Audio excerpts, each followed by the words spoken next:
So will the devs be forced into making changes to avoid becoming the next Concord? Welcome to Fall Damage. Which, yeah, you might have already suffered fall damage to the head if you're comparing Rivals to the unprecedented historic flop of Concord.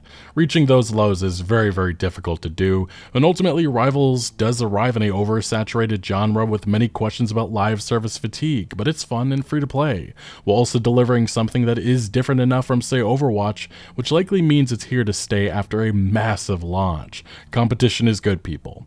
And no, the Marvel IP isn't the reason why it's blowing up. If that were the case, games like Marvel's Avengers and Midnight Suns wouldn't have flopped so badly. You can even look to DC with Suicide Squad Kill the Justice League as an example of that, a more recent one. Marvel's Rivals is also free to play with an expansive day one roster, one that is full of cute, sexy, and masculine characters, almost like character design is important. Luna Snow looks great, never heard of her before. Same with Jeff the Landshark, which everyone loves to hate. Squirrel Girl is this game's Tracer, and yes, I mean it in that way. It's a cast of characters going viral for the right reasons, with some really nice, well-made cosmetics helping as well. It's also surprisingly polished, which kind of is important for a live service game's launch. And yes, it does have some noticeable differences from, say, Overwatch, such as its gameplay feeling much different, with Rivals really leaning into its superhero abilities, with a strong melee focus being at the center of a number of characters. The third-person perspective, destructible environments, it's a fun game, which, yeah, does have some issues, like not having enough tanks and healers, but NetEase did what they needed to here, creating a strong first impression, something that Concord never could do. And yes, this very much dates back to its debut trailer, which was a catastrophe. Everybody looked at that, they saw how unappealing all of the character design and everything about it was, and I think nobody at all cared about moving forward with this game. That's why I thought it was rather interesting. Even months ago, back in July, we had articles like this coming from The Gamer in which Concord and Marvel Rivals are two sides of the same doomed coin. The hero shooter genre is already oversaturated. And the big thing is about this, a lot of outlets, a lot of game developers have had the perspective that the only reason why Concord failed was because of oversaturation, which only tells part of the story. The unappealing character design and just the fact that the game just looked ugly in so many different regards, that was a major contributor for why people didn't want to at all, invest into Concord. And also the fact that it was $40 fucking. And that's why any of these live service projects, you're just putting yourself in a hole by doing stuff like that. And that's why I just find these perspective pieces from months ago just honestly insane, because of the fact that Marvel's Rivals did have a beta that it was massive at the time. Concord had a beta and it didn't even top 2,500 concurrent players. We already knew, most of us, that this was going to be a flop. Now, how badly this game did, that's something I don't think anybody expected. But yes, there was never any hype for this. The beta was supposed to deliver some hype. We saw Concord developers going into damage control immediately after, but we already knew that this was going to be a flop. Just, again, how big of a flop was something that nobody was prepared for. Now, Marvel's Rivals, this is something that, again, 4 months ago, it had 50,000 players instantly. There was immediate interest in this because, look, the gameplay experience looked fun enough, and that's all people want, especially for a free-to-play title like this. Again, this is an oversaturated genre, but the Overwatch and Blizzard team have done themselves zero favors with how they've handled Overwatch 2 since its inception. That game has not delivered on a lot of its promises, and it really has reverted back to what Overwatch was back, around 2016, 2017, when it originally launched. I think the point I'm trying to hit home on is that there is room for a game like Marvel's Rivals to come in and swoop in and take a part of that market share. And it is worth mentioning that Marvel's Rivals, the developers on that team, did talk about Concord's failure. And this was something that was actually happened back in October. And the reason why they're having to address this is because, again, there has been an indictment made on the hero shooter market and saying that, oh boy, Deadlock, Marvel's Rivals, they're destined for failure just like Concord because there's no more room. Nobody wants to play anything other than Overwatch. And this is what the game's director said back in October. According to Chen, the game director, Marvel Rivals is distinct from Concord because NetEase intends to prioritize the player base and the game's fun factor. The game director also stated that Marvel Rivals' unique gameplay will help the game stand out from other hero shooters, and I think that I agree with that. This may be because most characters in the game utilize their superhero abilities in place of the guns that are typically used in the hero shooter genre. There are definitely still some guns and stuff, but there's a decent amount of variety with the, massive cast of characters there day one. Chen also emphasized dedication to the Marvel IP and storyline, where whereas Concord was a new IP that intended to introduce its characters through cinematics, and that was the big selling point of Concord. It was going to have these flashy cinematics with a whole storyline, but nobody at all cared about any of that. Nobody had an attachment to any of that cast of characters. There was nothing about it that stood out. But indeed, this is the success that Marvel's Rivals is right now experiencing. They announced this just the other day. In just 72 hours, they already achieved 10 million players worldwide. That is a massive success story coming here at the end of December in 2024. Another massive live service success in this year. And if you head to Steam, it's pretty much the same story. 400,000 players. This is a massive launch, a massive success for those developers at NetEase. They've definitely cracked a code that a lot of Western developers have failed at. But the reviews, though, for Marvel Rivals, this is where things get a little bit interesting. Games Radar is saying, so preoccupied with trying to be like Overwatch that it forgets to play its own strengths. They gave it a 5 out of 10. Marvel Rivals wants to reinvent the hero shooter genre with its complex characters and special synergies, but it's so preoccupied with trying to be like Overwatch that it forgets to play to its own strengths. Its oversized roster also needs more balancing and more differentiation from Blizzard's stable of heroes, which this just seems like a glaze piece for Overwatch, which I guess what just confuses me is how so many people try acting like Overwatch is this 10 out of 10 experience. Like, don't get me wrong, it was at one point, but in its modern day, this current day, Blizzard has been failing their audiences in a variety of ways, and some of the recent updates for Overwatch 2 have been really quite terrible. Some of the characters introduced look quite ugly. So yes, there is an appetite for a game like Marvel Rivals or other hero shooters. They just need to have something unique, so they need to bring something, an appeal, and that's like Concord never could do that. I mean, the character design, it just looked extremely ugly. And don't get me wrong, I thought the gameplay of Concord was actually serviceable. It was fine, but being fine is not good enough. And Marvel Rivals, fortunately, NetEase and their developers, they cracked the code. They made the right moves, and they learned that, yes, having sexy, having cute, masculine characters that people are actually going to be attached to, that's important in a hero shooter. So I just don't really understand a review like this. They say the pros, high skill ceiling, okay, some excellent hero ability sets, so much Marvel history. That's their pros of this, okay. And the cons, blatant similarities to Overwatch character designs, serious character balance issues, missed opportunity to develop a unique identity. And I think it does have a unique identity. I really don't see too much of the similarities with Overwatch.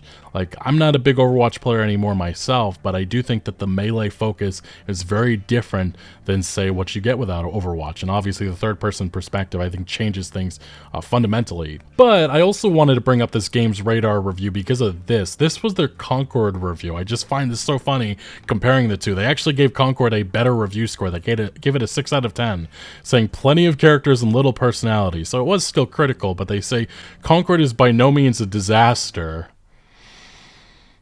and has the potential to grow into a compelling hero shooter, but a thin selection of modes, characters who leave a weak impression, and a misguided overabundance of lore makes it a hard sell currently. Strong fundamentals, class swapping system is great fun, visually impressive. I don't know to who. And then their cons, these are the actual things that they criticize. They say sparse tutorial doesn't prepare you, lack of modes at launch, so much lore. That's the only cons you couldn't come up with. No character design. And if you're going to criticize, Marvel Rivals for its, similarities to Overwatch, there's a lot of similarities with Concord as well. I know, I just find these reviews so insane. And I feel like there's almost a double standard here. And yeah, I had to load up the search bar. I had to make sure. They have nothing about character design here, or the art style, nothing at all in their review. Okay, yeah, absolutely nothing. But there were other reviews, like I said, like this. DualShocker is pretty much the same thing with Marvel's Rivals. They say, let's not beat around the bush, Marvel Rivals feels like an Overwatch clone. They're both team-based 6v6 hero shooters. I mean, if you're going to have that perspective, then Overwatch is a clone of Team Fortress 2 all those years ago. And you wouldn't know it, but it's actually supposed to be a positive review. The hero roster combined with the art direction feels like a love letter to Marvel rather than cashing in on what's going on in the MCU. It results in an experience that feels more authentic than other hero shooters on the market. It makes me more inclined to keep coming back, which you wouldn't know that with how it opened up. But Paul Tassi of Forbes, I thought that this was an excellent piece, which really puts into perspective how there's an appetite for another hero shooter to bring competition to Blizzard and Overwatch. Marvel Rivals should terrify Overwatch at this point. Tassie writes, the game's launch could not have gone better. Rivals peaked at 440,000 players at launch on PC alone. And yes, indeed, it has been blowing up on console as well. And miraculously, release was incredibly smooth. At least my experience was no login queues, no wait times for matches, no lag, no disconnection, zero. That's a huge achievement in this current day and age, especially with all these, massive live services. They all seem to always have hiccups at launch. That is essentially unheard of for the launch of really any new online game, like I said, but NetEase has pulled it off somehow. The game is simply excellent. Even as someone who has not played Overwatch for several years at this point, it does feel like when I logged into the game for the first time all those years ago, experimenting with heroes, only this time I'm playing around with 33 Marvel heroes and villains that all have decades of history. I was somewhat skeptical of the idea to make the game third person, as it seemed like something of a ploy to sell store skins, but in practice, it plays great, and it's easy to see how characters like Black Panther or Wolverine or Hulk would not have been nearly as fun in first-person mode. It really helps. It's not just a microtransaction ploy. Tassie goes on to say that it is legitimately hard to see how Marvel Rivals does not carve out a significant chunk of Overwatch's player base, one that is already struggling to retain players after all these years and botched both the launch of a sequel and long-promised PvE content, though it was erased after years of work. It's not great news for Blizzard when Overwatch is a huge part of their IP roster these days, and while sure, competition can make everyone better, Rivals is so good that the term Overwatch killer does not seem like that much of an exaggeration, compared to how it's normally used with other games in other situations. And I think there's one big truth here. It's the fact that Blizzard has mismanaged Overwatch for so long. There's almost a complacency that they can do whatever they want and get away with it. And hopefully with the success of Marvel Rivals, this makes them get their act together, because they've been doing a lot of dumb stuff with Overwatch. And look, I'm not exaggerating. There is a want for another hero shooter to take over. Overwatch 2 hits record lows as Marvel Rivals dominates hero shooter genre. Obviously, I think Overwatch 2 is still going to have a player base. It's probably going to still have its, 30 to 40,000 that it has on Steam daily.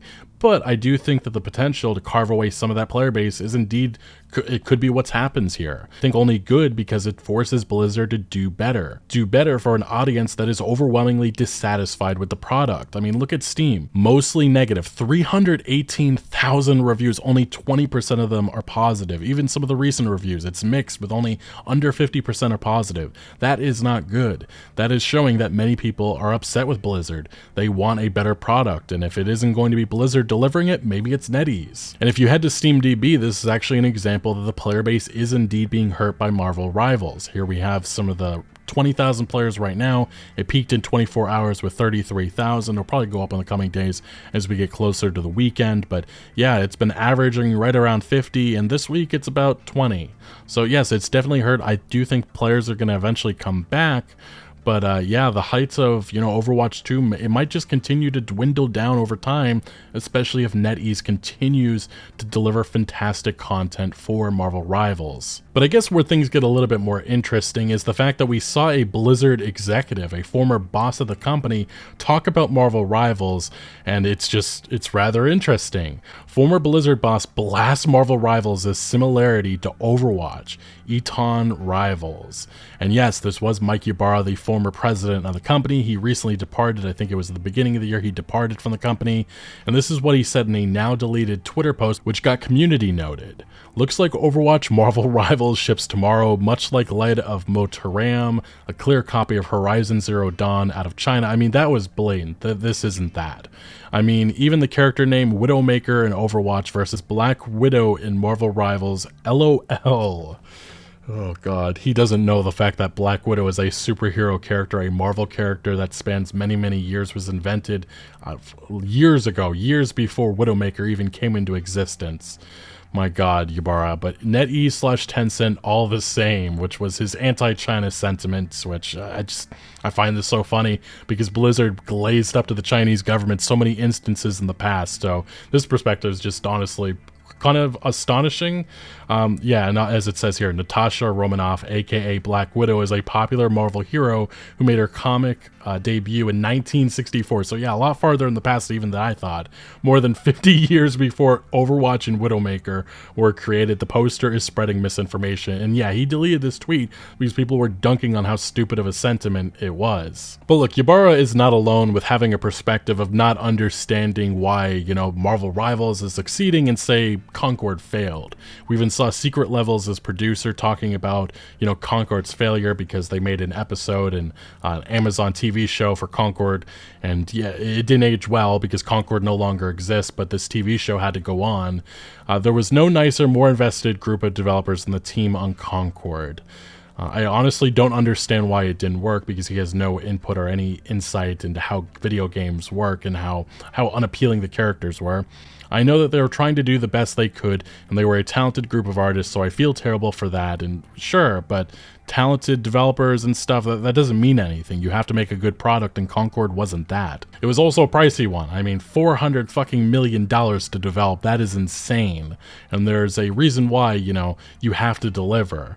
And I'm sure the Sony executives saw games like Marvel Rivals and Deadlock on the way and knew that the writing was on the wall. Making this free-to-play, it just wasn't going to work. And even if they made this free-to-play back in, say, June or July when it was announced, that wouldn't have made no difference. There was no appeal at all for this universe or its characters. It probably would have done a little bit better, but I still think because of the investment that was made into this, it was always going to fail. But this perspective of market saturation being the only reason why Concord flopped is something that has been industry-wide. We actually saw Mark Dara, the former executive producer at BioWare. He talked about Concord recently. He said, if you're the only player in town, people who really want that kind of game are going to stick around for longer in the hopes that you will turn this experience into something that they will enjoy, which we've been seeing with Overwatch 2. But if you're making a competitor to Destiny and doesn't immediately grab them, why won't they just go back to Destiny? In a saturated market, not only do you need to stand apart, you also need to launch strongly enough to be sticky enough to hold on to people. And that's exactly what's happening right now with Marvel Rivals. And we did see some other developers giving their input again to why Concord flopped and the studio ultimately being shut down about a month or two ago. This was a former Grand Theft Auto developer saying, there's no saving Concord, but it's clearly competently made. Not in all regards. Wouldn't it make more sense to give the team another game to work on? This was a Rockstar developer, should I add. This was a former lead developer at Rockstar many years ago. Overwatch saying, maybe an existing IP or a PvP in a different style. Again, $400 million. I think there's a reason why Sony said, I'm not giving you another cent more. Go skip rocks, pretty much. Publishers are spending billions acquiring studios and then shut them down after one failed game. Again, it's Sony's mismanagement of the live services. They got into a market they were not prepared for, and that's why we're seeing flop after flop with them. Even if the game itself was well crafted, it seems wasteful, and I just do not at all agree with this perspective. And then at the time when Concord was shut down, we saw other developers chiming in, and again, none of them at all talking about the unappealing, design.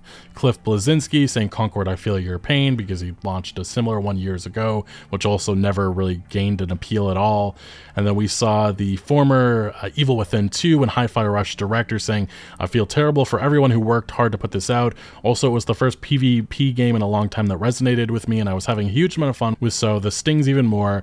I hope it finds a way to come back. And then Liana Rupert, a former community manager for Destiny 2, saying, No Man's Sky, Elder Scrolls Online, Rainbow Six Siege, there are so many games that have proven that this doesn't mean the end. With the right moves, the right support, we could see Concord come back in a massive way. That's a win for players and the developers, and there's just such a misunderstanding. It's industry-wide. So many people do not at all want to talk about the fundamental issues. That's not something that could easily be changed. That's why Sony pulled the plug. They knew that if they came back, made this free to play, it wouldn't make that much of a difference. There was no appeal at all for this project from the get-go, and that was the problem. No Man's Sky had an appeal. It just missed a lot of features, and it was a disaster at launch, and it took them years to work on that. But that was also an indie studio. Elder Scrolls Online as well had many issues, but they came back. It wasn't so fundamental that they couldn't fix it. Rainbow Six Siege as well. So these examples just do not at all align with Concord, which right from the get-go nobody at all was interested in. And then some other developers at the time, Josh Scher, formerly a writer at Naughty Dog, expressed his heart with the members of Firewalk, the developers behind Concord. Remedy Entertainment developers saying he emphasized how difficult it is to sell in the video game industry. Well, if you're doing a hero shooter and you're selling it for $40 whenever all the other options are free to play, well, this is partially what happens. And then we also saw a former Naughty Dog director at the time, Bruce Straley, saying, I think it's extremely short-sighted and irresponsible to let Firewalk Studios go. The work it takes to build a team, tools, culture, IP, and ship a game is invaluable and severely underestimated when the finance department is driving decisions. Love the discourse and perspectives. Too many thoughts to follow up here, but as a person building a new studio, new IP, a new team, tools to get a game out coming from a legacy studio like Naughty Dog with years of tools and talent, it's just hard for for me to endorse a full closure. But again, this is just an example of a studio that really should not have been given the green light for a project like this. They were not prepared for it, and they were making a project that just didn't make any sense. I don't understand at all why Sony thought that there was going to be widespread appeal for something that looked as ugly as it did. As it stands right now, there's a lot of conversation and debate online in regards to, why Concord was this historic flop and why Marvel Rivals looks like a historic juggernaut. And you're seeing posts like this go viral. Concord failed because live service is too competitive and hero shooters are dying. Marvel Rivals legally distinct hot Genji says otherwise, and then a post responding with 30,000 upvotes saying the real reason why Marvel Rivals is succeeding, they're just saying it's the Marvel name that sells this game, and that's easily can be debunked because we've had other Marvel games. All of these flopped. Marvel's Avengers, a live service experience that nobody wanted.